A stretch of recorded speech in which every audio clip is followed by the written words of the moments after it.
Okay, so Christmas is over, and as we approach 12th night, everybody's taking their Christmas decorations down, including the Christmas tree. Now, if you haven't eaten your Christmas tree yet, here's a recipe you might like to try.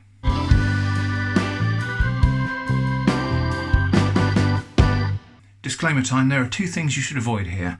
One is eating yew trees. If you don't know the difference between a Christmas tree and a yew tree, please do not attempt this recipe.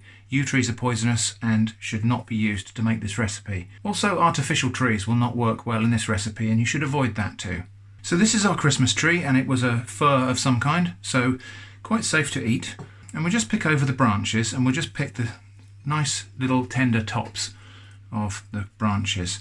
Now let's just have a taste of one of these needles, and we'll see what we're actually dealing with here. So just going to chew up one of these little needles off this fir tree.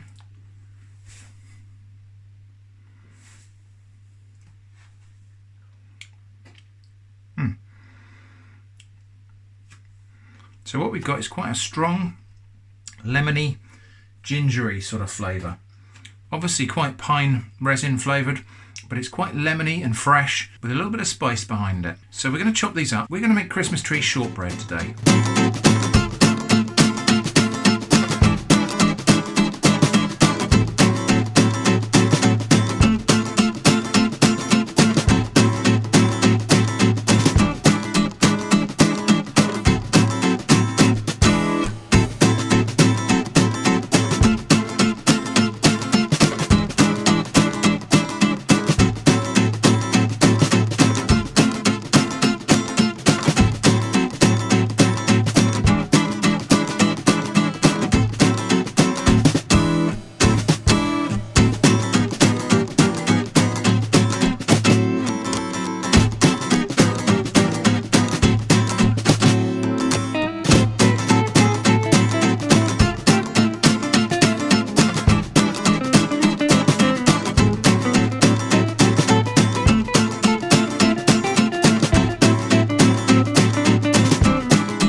That had about 20 minutes in the oven, and it's just nicely done. I've left it out to cool for about another 20 minutes, so it's still slightly warm, but it's ready that we can actually taste it now.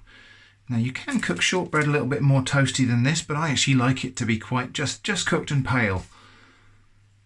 So let's cut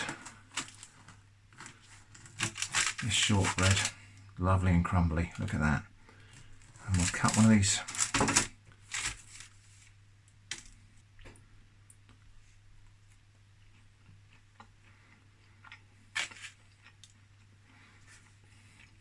and the flavour,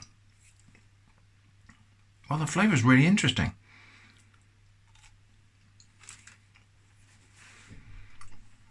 It's almost got a fruitiness to it. Well, it's interesting because it's almost as complex as vanilla. It's got a sweetness to it and a fruitiness, but it's really quite elusive. It's just such an interesting flavour. And I think the concern when you cook things with conifer needles is always that it will taste like disinfectant. But this is nothing like that. This is like a brand new sort of fruity, herby sort of flavour. So there we go, that's cooking with Christmas leftovers, Christmas tree shortbread. Thanks for watching, and I hope to see you again soon.